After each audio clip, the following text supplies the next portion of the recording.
Good afternoon, everyone, and welcome to the November 20th Traffic Commission. Let's all stand for the Pledge of Allegiance, please.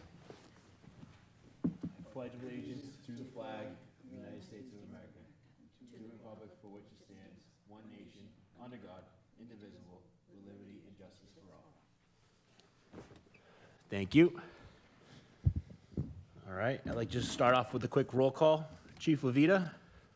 Here. City Planner Frank Stringy. Present. City Engineer Nicholas Rystrom. Here. And Chief Cullen.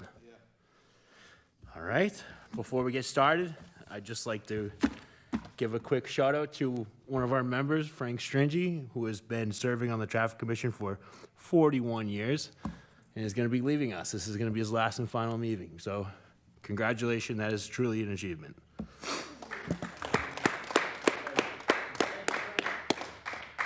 You're always free to visit, Frank.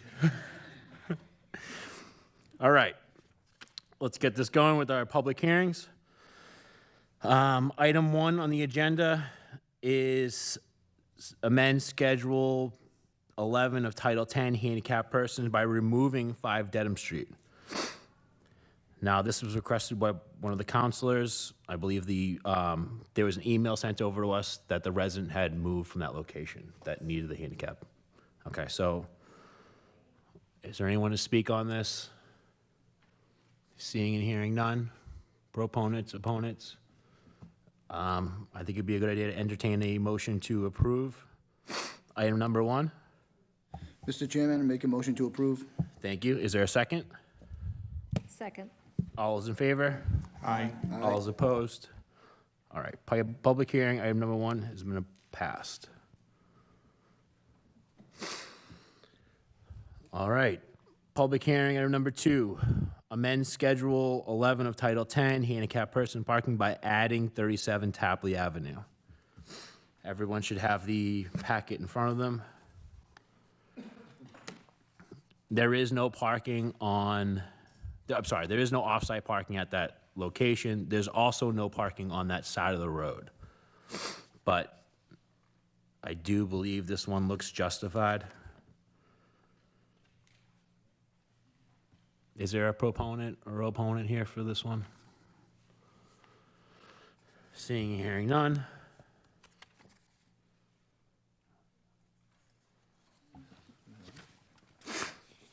Mr. Chair, I'll make a motion to approve. Thank you. Is there a second? Second. All those in favor? All those opposed? Aye. All right. Item number 2 is approved.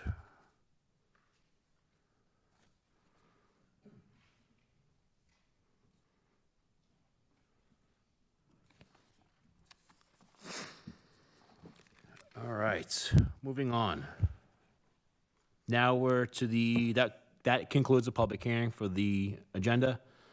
Now we have agenda items. So item number 1 to 3 were submissions sent in from community development, all in regards to adding resident 24-hour parking 7 days a week on 3 roads: Pearl Avenue, Crescent Avenue, and Summer Street. Is there anyone here to speak on behalf of those? Any proponents, any opponents? Seeing and hearing. Commissioner Babo, Director Babo.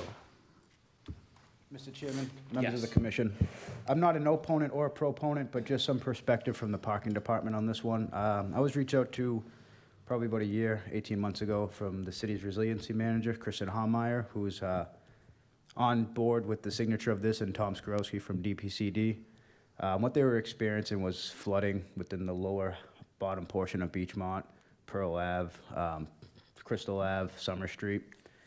And so just from a parking perspective, what I had shared with the resiliency manager on a way that may help with parking regulations is that majority of Beachmont is 24/7 residential parking, which our team regularly enforces. These streets listed here are some of the only remaining streets in Beachmont that do not have this regulation. Due to them not having these streets only get enforcement during the hours of midnight to 6. This doesn't stop people that don't belong in the neighborhood, that don't live there, from parking within the neighborhood at all during the day. So by the time midnight comes, if rainwater is settling in the middle of the night, a storm is coming, those cars have already settled in for the night, they're parked, jeopardizing the capacity for residents who actually live there to get further up the hill and out of the flood zone. So again, I'm not a proponent or an opponent, but what we had experience with this area of the city due to the offset of regulations that coincide with the rest of the neighborhood, we did a canvas of study of parking enforcement on these streets, and within the course of a month, there in May 2024, we issued about 120 tickets to Pearl Ave with 9 visits just over the course of the month of May. What that tells me and my team is that there is an abuse. There are people in this area that do not have their vehicles registered to this area of the city or the city at all and do not have the proper permits. Therefore, they shouldn't be allowed to park to take away priority parking for our residents. So again, not opponent or proponent, just some data that we had discovered to kind of help DPCD move along with the request that they made to you tonight. Thank you. Thank you, Director. And I do understand the direction that you guys, or the viewpoint that you guys see. It's just, I'm never really a proponent for removing parking enforcement. The only thing I would also like to add is I do see the benefit here. I just don't see the residents using it. I think it'd be more, I don't see the residents parking up the hill just because of a flooding event's gonna happen. I mean, I think it'd be more beneficial to go through either with a siren or notice them that there's gonna be a king tide in effect. I just don't see people. I wholeheartedly agree with you. I don't want to stand up here and tell these residents what I think is best for them. That's their job to advocate for themselves and tell us what they think is the better use case. Just from data that I was able to capture through my department, this was what we could see. But again, I think there should be some community outreach, whether it's by the ward council or council at large, to make sure members of this area are fine with this, as 24/7 can be somewhat disruptive, as we've seen through this commission in the past with some neighborhoods wanting it and then not wanting it. I think a calculated approach is always best. But again, I wanted to come up here and just share the data we found. But yes, community outreach always outweighs the opinion, I think, of some of us. Thank you. I appreciate that. Yeah, the issues we had with the Riverside changing this to 24-hour parking, it just didn't seem to benefit them enough to outweigh the positives. That's all. So, I mean, I believe maybe motion to table this item until we can get some community outreach involved here. I'm really just not in favor of restricting parking in any of those locations, just Mr. Chairman? because we think it could possibly benefit unless people are asking for it. Yes. Mr. Chairman, I'd like to just echo that. I know that we had some issues with establishing 24/7 parking in the Riverside neighborhood, for example, and it had caused some problems during the day with residents wanting to have guests over or having, contractors or other people visit, and it became a problem for them. They didn't have the ability to, make that happen during the day. So I would tend to agree. I don't think 24 hours, 7 days a week is really the appropriate approach. I think that, there is some balance there that we can talk about. But I don't think that as it's written, it should be sent to a public hearing, so I will make a motion to table 1, 2, and 3 of the items on the agenda. Thank you. Is there a second? Second. All those in favor? Aye. All those opposed? All right, agenda items 1, 2, and 3 will be tabled. Thank you. That brings us to agenda items 4, 5, and 6. These are updates to the police parking and DPW snow emergency lists. Some of these are already posted. One is not, Winthrop Ave, Southerly, but the others are all, we kind of put our list together from the police parking and DPW and saw we had some issues with how they work together. So now they're all consolidated onto one list, and these are the changes that we see need to be made. We will be adding Brad Street southerly from Atlantic to Endicott, Winthrop Ave southerly, Broadway to Beach, and Nahant Ave easterly from Campbell Ave to Shirley Ave. Are there any proponents or opponents of this? Counselor? Thank you, Mr. Chairman. Ira Novoselsky, 53 D Hone Street, Ward 2 Counselor. Are you removing these or adding these? They're being added. They're already, some of them are already up. I'm sorry, removing Nahant Ave easterly. Right. That's what I, The other two are being added. The reason for that being, what's easterly? Nahant Ave easterly. it's been, I know it's been posted for years for no parking during snow emergency, but it's never been enforced. Yeah, I don't think that, I think we concluded with the DPW that the parking on one side of that street is not an issue for plowing. That was my conclusion. Because it's also, you have the other end of, The other end is open. so you're So gonna, this is just from that piece, from Campbell to Shirley Ave. you're gonna remove it from there. Remove it, yes. Yeah. Would Like I you be said, if- it's, you can drive through it when they plow it, as long as they plow it wide enough at certain points, you know, but it can be down to one lane. It can't be down to one lane? It would be, it would be down to one lane. You'd only get traffic one way if you leave both sides. What, just mean parking or you mean because of the snow? No, your travel lane in the middle would only be, you know, only one, cars won't be able to go by each other. At all? What do you mean, just in general? it They would can't just- when they're parking on both sides? Yeah. So you're saying it should be one lane, It- like just now without snow? No, I'm just saying when it's snowing, during the snow emergency. I don't think you should remove that Okay. and actually do it. You know, like I said, it's been posted but never been done. But it does get tight there, especially. Yeah, that's what I think we're noticing. If we're not currently towing there and we've been able to get through it for all these years. But it's been down in one lane. It had, you know, if a car's coming down and a fire engine's coming down, they could not get by each other. I understand. I just didn't think that was one that we needed to list as like a major artery. Yeah. I'd like to keep the snow removal, those for major arteries and places that we have parking issues. I didn't see Nahant Ave as one of those. Yeah. Well, I'm concerned about it if you do Okay. remove it and don't enforce it. You know, I think it would open things up a little more. If cars were removed there, then they're allowed to go back after the snow, and you could potentially get there with two vehicles going by each other if the snow is pushed against the curb. Okay. So, like I said, I'd like to see it there and enforced. All right. So the council would like to Leave that the way it is now. leave so- Nahant Ave and start enforcing, because that hasn't been enforced That's correct. historically. Okay. Well, Counsel, I mean, the main driver for that in the past has been the JCC, it's on Nahant Ave, and keeping that area clear. That's correct. They have the daycare there now.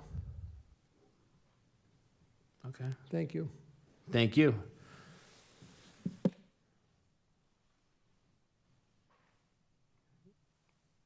All right, so let's break this up into two separate pieces. Agenda item number 4 and 5, which would be adding, these are pre-posted signs. We're just correcting the ordinance because they're not listed in the ordinance. And we're actually enforcing Winthrop Ave, aren't we? Oh, no, Brad Street Ave, we're actually enforcing for snow emergencies. Mr. Chairman, members of the commission, like you stated, it's cleaning up of the books. Over the years, there's been one list that exists within city ordinance, one list published by either the city or the Revere Police Department. There was discrepancies within both. This year, we identified those and we presented them via email for discussion here. And that's where we had seen Brad Street was one that had been enforced over the years, listed as a snow artery, but not actually recorded. Winthrop Ave was recorded, but the parking side changes. Winthrop Ave was classified from Broadway to the Parkway, and then the Parkway, Revere Beach Parkway to Winthrop Parkway. Where the problem lied, where the portion of Winthrop Ave from Broadway to Revere Beach Parkway, parking sides alter, they reverse. And so we had to make sure we covered Winthrop Ave from Broadway to Beach, as well as Beach to Winthrop Parkway. Winthrop Parkway, with that one, Beach to Revere Beach Parkway was correct how it was written in ordinance. We needed to get this subsection in here to make sure that the other section was properly recorded. Perfect. Thank you. All right, so item number 4 and 5, I believe we should entertain a motion to approve those. Mr. Chairman, I make a motion to move agenda items 4 and 5 to public hearing. Thank you. Is there a second? I'll second that. Thank you. All those in favor?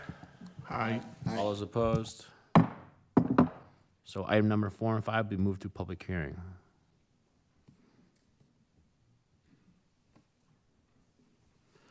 All right, and that leaves us with item number 6, which is removing Nahant Ave easterly from Campbell to Shirley Ave, parking restricted for snow removal during a snow ban. The counselor stated he'd like to leave this on the books and start enforcing this. I have no objection if that's beneficial to the community. Commission?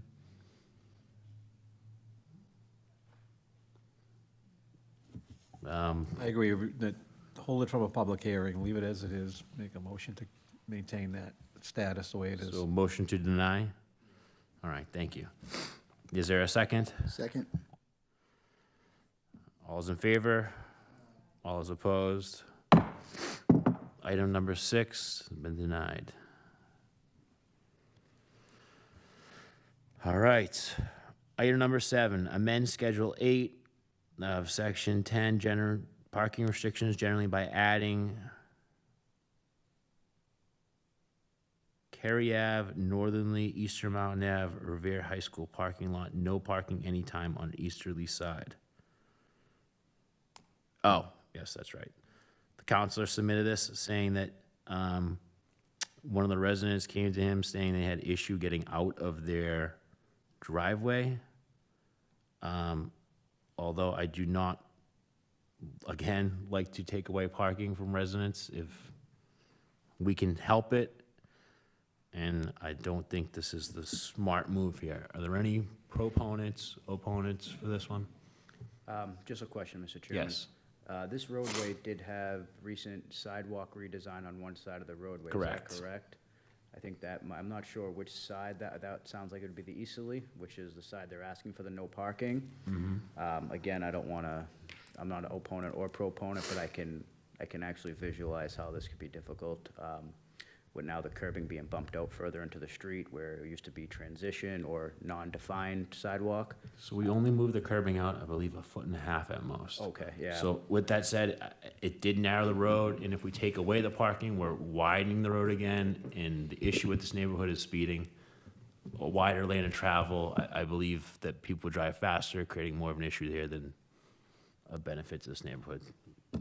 My opinion, I don't believe it's necessary to remove parking on the only side where there actually is parking on the street. There's a lot of curb cuts on the other end. Mr. Chairman? Yes. If I may, it looks to me like 7 and 8 are, oh, I'm sorry. Yeah, they want to remove My the mistake. one-way street as well. Okay, I thought, I misunderstood. I thought it was, they were trying to switch. Never mind. Nope, that's fine. I'm seeing and hearing no proponents or opponents to this. I would suggest denying this motion, to be quite honest. I don't see the reason to restrict parking. Unless Mr. anybody- Chairman, do we know where this request originated from? It was submitted from the counselor, Counselor Cagliarandro passed it along, but I believe it was one of the residents on the street asked for it. Okay. Again, these are big changes. I mean, if this is something that needs to be considered, I would like a petition from the neighborhood, not a complaint or two. That's not the way I'd like to make these changes.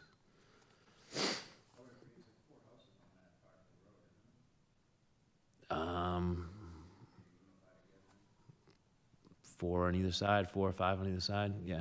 If they all agree to it, then by all means, but if not, I'd rather not make a change like this, so. Maybe table it until we have community outreach and all the other residents of the street are on the same page. That was gonna be my motion, Mr. Chairman, to table it. Thank you. Is there a second? Second. All those in favor? All those opposed? Item number 7 will be tabled. All right, item number 8, Schedule 5, one-way streets by removing Cary Ave northerly from East Mountain Ave to Revere High School parking lot. I believe the residents there want to remove the one-way street on the books because I was told someone got a ticket for driving down that way, one of the residents that live in the area. So it only makes sense that they have access to the street without driving through the parking lot itself. Yeah, I have no objections to this one. Are there any proponents or opponents? Seeing and hearing none. Mr. Chairman, just to clarify, following, if this were to ultimately pass, then Cary Ave would be a two-way street, is that correct? That's a good question. On the books, yes, it would be a one-way street. There is a do not enter residential only sign that's existing on that pole as well, so there will be nothing on the books to stop people from driving down that street, yes. Is that what you're? Yeah, if I may, I think, I'm not sure if this is the answer, but they would literally have to go through the high school parking lot to get to their houses. There'd be no other way to get there except to violate the one-way law. So I don't know if we could suggest maybe like a time limit where it was one way during certain hours of the day. I think the problem arises when school lets out and the parking lot empties and they come up Cary Ave. So if we could limit the one-way by hours, that would be something to consider, I think. But yeah, there's no way for them to get to their house except to use the high school lot as a street, which we don't really want to do either. Agreed.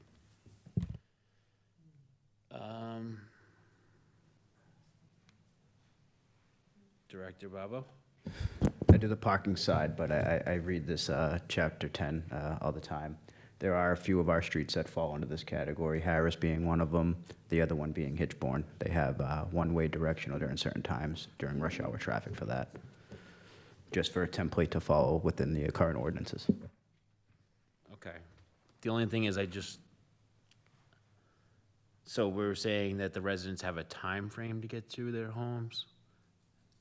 Beyond, I think they wouldn't be able to go toward the lot during the hours that the school was letting out. So we could Okay, literally that makes limit it sense. if we could, whatever the options would be, to an hour or an hour and a half, where they weren't allowed to go down to get to their house, but every other hour of the day, they would.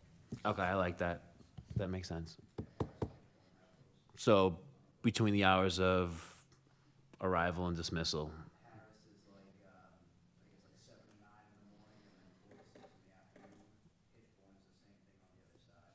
Okay. So let's amend that to 7 to 9 and what, you said 2 to 4? Is that what Harris Street is? Yes, but I think the needs here are a little bit differently. I think we're only concerned about school entry and dismissal, high school lets in about, they have different times during the day of the week. Monday, Wednesday, I think is 7:50, or Monday, Wednesday, Friday, I think is 7:50. Tuesday, Thursday is 8:10, and then they're out at 2:20. But you also have the Rumney Marsh to consider there. Rumney Marsh is out at 2:45, in at 8:20. So I would suggest 7:30 to 8:45 in the morning, and then 2 o'clock until 3:30 in the afternoon. Okay. Why don't we, Mr. Chairman? why don't we hold off and we'll get the actual school times of those two schools and we'll mirror the do not enter to coincide with the times that those schools are either arriving or dismissing. Yes. Just a point of correction, Rumney Marsh is 7:35, and they get out at 2:20. Okay, so, but we'll, I'm in favor of moving this to a public hearing, but with the addition of the actual school arrival and dismissal hours for the one-way. So we can, if everyone Mr. else is Chairman? okay, yes. Make a motion to move this to a public hearing, given that the times of the one-way are predicated on arrival and dismissal of the high school and the Rumney Marsh Academy. Thank you. Well said. Is there a second? Second. Thank you. All those in favor? All those opposed? This will be moved to public hearing, and times will be changed between the arrival and dismissal of those two schools.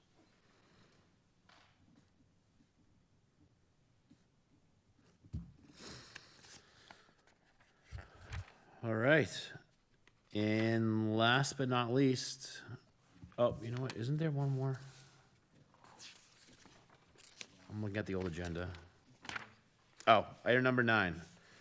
Amend Schedule 11 of Title 10 handicapped persons parking by adding 29 Macoba Street. All right, are there any proponents or opponents for 29 Macoba Street? Seeing and hearing none. So I did actually go by this building. The building itself has no handicap parking spaces on the entire site, so I don't believe it would be in the interest of us to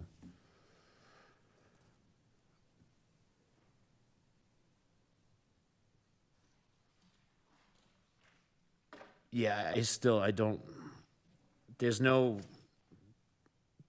it looks like the resident has a spot permitted inside the lot itself, and they're asking for one off-street as well, but I believe there's only one person with a handicap spot. So by definition, the person with the handicap spot, I'm sorry, handicap placard, should be using the spot that they have on site within the building.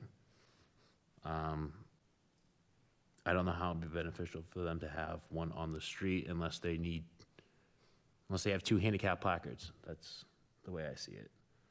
But do we have any, commission, do you guys have any input on this one?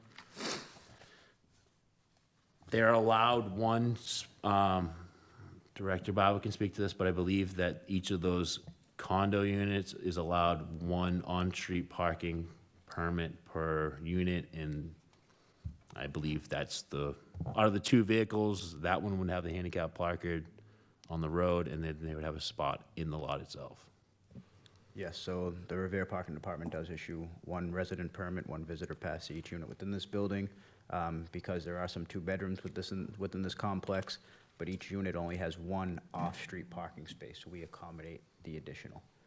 As far as I'm concerned, I believe this person does have a spot, but I'm not sure what may have been submitted from Ralph DeChico. I know this came from him, but I believe this person does have an off-street spot. Again, what the commissioner said, I'm not sure what the request was for.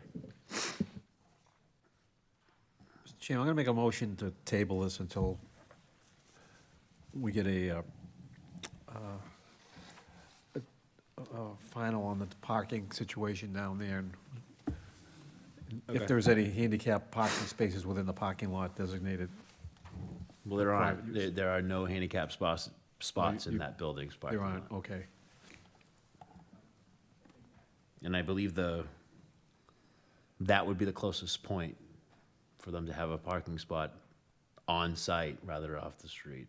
I mean, Do we know the distance that they would be? it really depends on what unit they have in the building, I believe.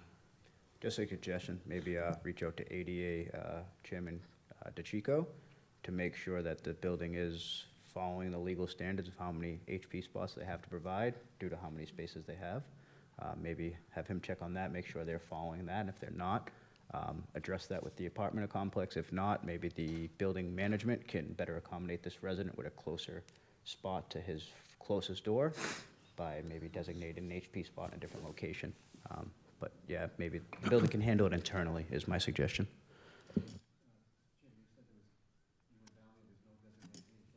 Yeah, there's not one on site. And also, the handicap director, Ralph, also stated that he would not recommend approving a handicap sign installation either, so. Yeah, because they're required to have one handicap space for every 25 parking spaces, so I would deny the request, make a motion to deny. Thank you. Is there a second? Second. All those in favor? All those opposed? The last agenda item will be denied, number 9.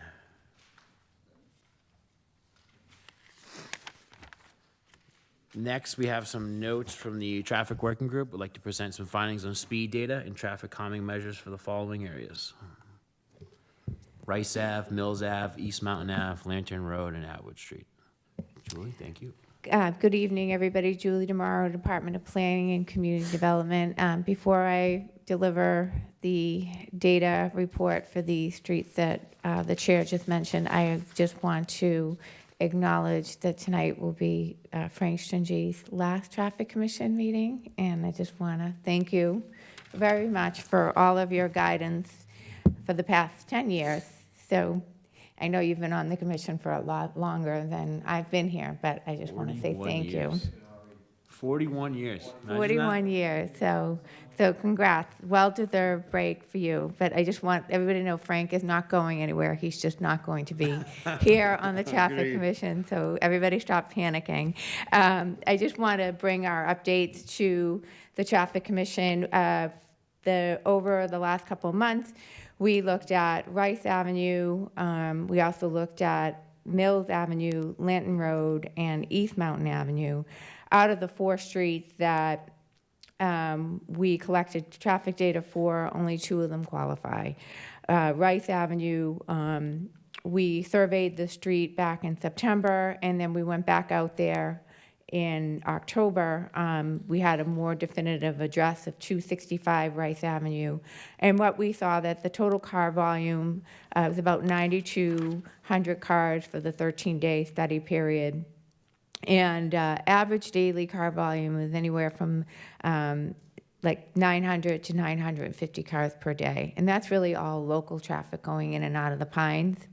The 85 percentile, because it's such a high car volume per day, the 85 percentile was 25.7, 26 miles per hour.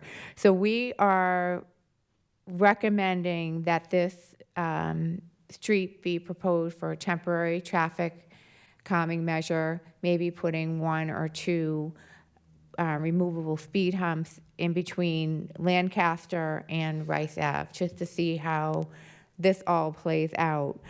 We had a significant car count jump from the collection point in September till now, but we did notice that there was an increase of 100 cars or more traveling between 25 and 30 miles per hour. So there is something happening in the neighborhood. We want to test that again. So we're going to put in speed humps out, temporary ones. That's what the group decided. As for the second street that we're recommending for traffic calming is Lantern Road. And we all were in agreement on this. This total car volume was over 20,000 cars for the 13-day study period. It also qualifies because the 233 cars are traveling between 25 and 30 miles per hour per day. So we look at this and we feel that there's really a speeding issue. But because of the way the roadway is designed, we're kind of at a struggle right now as to where best to place some sort of traffic calming measure. The driveways they're kind of double driveways, the telephone poles. There's also a parking issue that we need to be mindful of on the street. So in the spring, we're going to put down a temporary speed hump at 136 Lantern Ave and see how that goes. We'll put the speed radar data collecting machine back out there and see if that makes a difference. Of the two streets that didn't qualify, Mills Avenue on the riverside, that was also studied twice, once in September and then once again in October. We did not find speeding in both data collection points. It has low car volume. It's mostly the residents living in that section of the Pines, the riverside. So we're not recommending that to go further. And lastly, East Mountain Ave. This roadway was surveyed twice at the East Mountain Ave at Cary Ave. And at both times, speeding was not a factor. This time, the car count was a little bit lower. And the speed, the 85 percentile speed was lower too at 22 miles per hour. I think the last time we surveyed this, there was quite a bit of construction going on in that neighborhood, and that was kind of like the cut-through street. People were using that to cut through to get either back onto Beach Street or get through Bell Circle. So those are the streets that we studied. The next street on the list, but we don't have the information for it yet, is Atwood Ave, and that is a resident petition that was sent to us. But that's all I have for the traffic working group. If anybody has any questions, I'm happy to answer.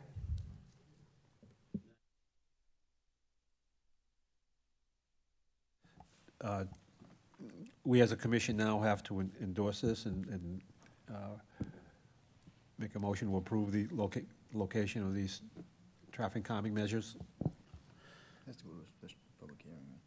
Yeah, they should probably go to a public hearing. Rice, Mills, I'm sorry. So Rice, And Lanton would be the two. Rice and Lantern, approval of temporary speed bump placements at, let's go with the traffic working group / DPW's discretion. I think vote to move to a public hearing. Motion to move to public hearing. Yeah. Motion to move to public hearing. Is there a second? Second. Thank you. All those in favor? All those opposed? Thank you. Thank you. I was just surprised, because it's a dead-end street. Me too. Me too. That one caught me off guard. Okay, next we have Commonwealth Electric Technologies. Would like to speak regarding 3 on-street EV charger installations. Thank you. Hi, good evening, everyone. My name is Steve Conti. I work with Commonwealth Electrical Technologies. We are a electrical contractor company out in Worcester, Mass. And I just wanted to speak with you all about a project that we have going on currently with the city of Revere, and hopefully get your approval and go ahead on the project. So our company is currently implementing a program with the Massachusetts Clean Energy Center. It's a federally funded program through the previous administration to put in on-street electric vehicle charging stations in municipalities across the state. There's a component of the program where we're doing feasibility assessments for about 25 towns and cities. And then there's the other component where we're actually putting physical on-street electric vehicle charging stations in for 15 municipalities across Massachusetts. This is a grant that we're, through the Mass Clean Energy Center, are funding for the municipalities at no cost. It's free EV charging infrastructure and planning and ongoing financial support with operation and maintenance of the stations as well. So working with the city of Revere, who had applied for and was approved for this grant back in January of this year, working with the Planning and Community Development Department, Abderazak Azib is the sustainability manager who we've been kind of corresponding with the most. They had narrowed down to 3 sites in Revere to potentially install these electric vehicle chargers. The charging station locations were selected. Obviously, not obviously, but the purpose of the program is to do these on street. So we were looking at, parallel parking and on street and not, private or public parking lots. Looking in areas that have a lot of residential zoning so that the residents of Revere would be able to benefit from this. The goal of the program is to provide equitable charging access to residents of these cities and towns that might rely on on-street parking and might not have their own off-street parking setup. So the three that we were looking at and that I believe you have printed in front of you are on Proctor Ave, Macoba Street, and Hutchinson Street, just off of Broadway. So these are level 2 charging stations that we're proposing. They're not, fast chargers where folks come and charge for 20, 30 minutes and leave. It's really meant for more longer-term residential electric vehicle owners who park on street to charge their vehicles. So just wanted to field any questions that you all might have about the projects, the program itself, anything like that, and ideally get approval for moving forward with these. Yes, couple questions. Sure. So first, like the location on Macoba Street in Hutchinson, are those, well, Hutchinson looks like 6 spaces. Macoba looks like 6 as well. Will those be 6 dedicated EV charging spots? So those were the numbers that were given to us when we kind of put these preliminary designs together. As far as how you regulate who parks there, the requirement for the program, for the grant, is 12 hours a day. It has to be EV only. So if you want to make that, overnight, a lot of municipalities have opted for that kind of regulation. And the rest of the day allow, anyone who visits the area to be able to park there, EV or not. Okay.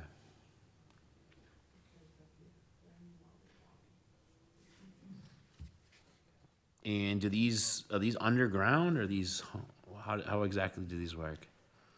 So The do you- kiosk? Yeah, so they're kind of like the ones you see right behind City Hall. Okay. They're pedestals. They have 2 plugs, except for Proctor Street. We had to do single plug stations, but 2 cords on each can charge 2 vehicles simultaneously. But the EV driver would walk up. Most EV drivers have about 5 or 6 apps on their phone for all these different types of charging networks out there that are linked to their credit card. They would, plug in or scan the code on the station and just start their charging session essentially, and it would be revenue potentially that the city of Revere would be able to take in by setting, certain dollars per kilowatt hour rate that you would be able to charge the EV drivers who use these stations. Okay, thank you. Yeah. And then ownership of this would, so if we approve this, Commonwealth Electric would be installing these? We would be the installer, but City of Revere would be the owners of the stations at the Okay, end of the so the project. city of Rivera will be maintaining these further down the road? Correct. We have in the package as something funded by the program, kind of a preventative maintenance checkup plan that we would be able to enroll you in, just kind of drive by every 6 months to make sure the stations are operating correctly. But there is a warranty plan as well that we would fund for 5 years. If anything, needs replacing on the stations themselves, that's under warranty. That's something you can take advantage of too. Okay. Now, I'm comfortable with these in parking lots, because, I just feel like there's less aptitude for people to hit these and take off, but how about, is there any safety features with these? If, say, a car comes by, or, I don't know, a drunk driver hits it and takes off, or is there just live electrical lines flowing to these? It's all underground, the electrical, just to. I get yes, that, yeah, but yeah. if they hit the So- unit that's above yeah. ground, So what's it? we would have protective bollards in front of the station. 1 is shown per station on the drawings there, but 2 would also work and still allow folks to access the chargers. Yeah, the bollards are the primary kind of protective measure. Okay. Chair, the only question I have is, are these intended to be 24-hour restricted use just for each EV charging only? So the requirement is minimum 12 hours a day, 7 days a week. So if you want to open it up to anybody for the other 12 hours, that's up to Revere. How exactly were these spots chosen? Was this, A lot of back and forth, looking at available power supply, where the utility poles are. spoken with National Grid about these as well, because they are going to be new services from, either I think all three of them actually are from the overhead lines. But yeah, again, like kind of citing them in locations that would benefit the residents, so near neighborhoods, but not necessarily in front of individuals' homes. I think was kind of the good balance that we were trying to strike. Yeah, Mr. Chair, we're cognizant of putting these stations in areas where there was a strong demand on-street parking for residential use. So these areas seem to be opened up more often than a typical residential street. Okay. Mr. Chairman, just a question for the presenter. Yes. What's the footprint look like for the pedestal and the bollards together? Is there any impact on the pedestrian access for the sidewalk, that sort of thing?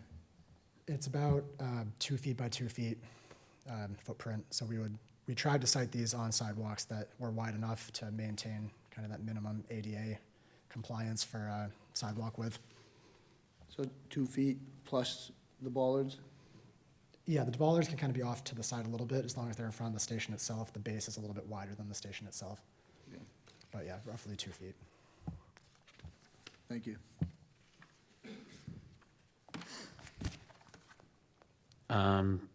To your knowledge, do you know if there's been any surveys or public reach out done for this? Yes, sorry, I should have mentioned that. There was a robust community engagement part of the program that was kind of taking place over the summer. We had surveys that were live online for, I'm sure they're still live, but that were published out to the residents of Revere. I would have to check my notes on what exact measures were done for getting that word out there, if it was social media posts or just on the website or something like that. But we did collect all of the responses. We asked folks answering the survey to grade each site, 1 through 5, on their preference of having a charging station at that location. And I kind of took that data into account as we're making these final site selections. So there were roughly, I want to say 10 sites that we looked at initially, and we kind of whittled it down to these 3. If you could forward that information along, Yeah. that would definitely be beneficial. I have one question too. Is that Lighthouse Nursing Home on the Proctor Ave? Yes. Was yeah. there any coordination with them? Yes. One of our team members, I believe she had gotten in touch with him recently, the director over there at the rehab center, but I know that was a concern of Abderazak, who's the point of contact I've been working with. But he wanted to make sure that they were aware, because this is in front of their facility. And they were in favor of this? I would have to double check, because this is like a recent conversation they had. Yeah, I don't have any more questions, but So that we have to information move this definitely to a would help. public hearing anyway, to designate these restricted parking spaces and determine what window we're gonna. Well, of restriction. are you guys at that point yet, or is this just informational? We'd be looking to move forward with procurement and permitting and all that stuff soon. Yeah, so we're just trying to get all the final approvals within the city. Okay. Mr. Chairman, one more question. Yes. What are the size of the spots that are being utilized? So if you have a pedestal, it has 2 charging units, and then you have another one that has 2. Are you designing them for 18-foot spots or 16-foot spots? What's the standard that you're using? So at the stations that we were, requested for these projects, they have a cable management system that, retracts the cables up to like the top of this kind of post. And they've reached, I think the extended cords go about 25 feet. So if your, charging port on your vehicle is on one side of the space or the other, you'd still be able to kind of extend it over to reach. What's the size of the spot, though, for spacing-wise? Like, if you have, let's say, 4 spots that you're gonna take up on a street, how much of that curb line is actually being occupied? I think we were going with 20 feet, but we can make it whatever you guys need, just whatever your standard is for a on-street parking space. And we wouldn't have any issues with the chargers kind of reaching. Thank you. I would like to try to solidify what this would look like if we're gonna go with, would you say the minimum was 10 hours, 12 hours. 12 hours? Or if we would go with full EV, I think that's something that we have to have an internal discussion with And it'd be nice to have that, the survey data before we throw this into a public hearing. Any disagreements there? Mr. Chairman, I would agree with looking at partial, maybe the 12 hours.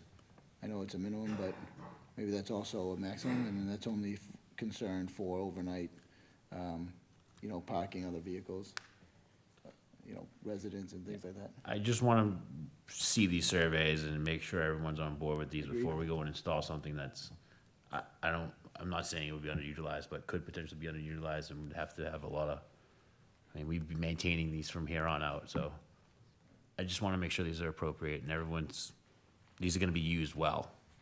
Otherwise, I'm not against it. All right. Yeah, motion to table the item until we can actually conclude what this change will actually look like on paper. Mr. Chairman, I make a motion to table until we are able to receive some additional information as described. Thank you. Is there a second? Second. All those in favor? All those opposed? It's not on the agenda, so. But we'll table it. Thank you. Thank you for your time. Perfect. And that concludes tonight's agenda. Motion to adjourn. Motion Is to there a adjourn. second? Approved. Good night, everyone.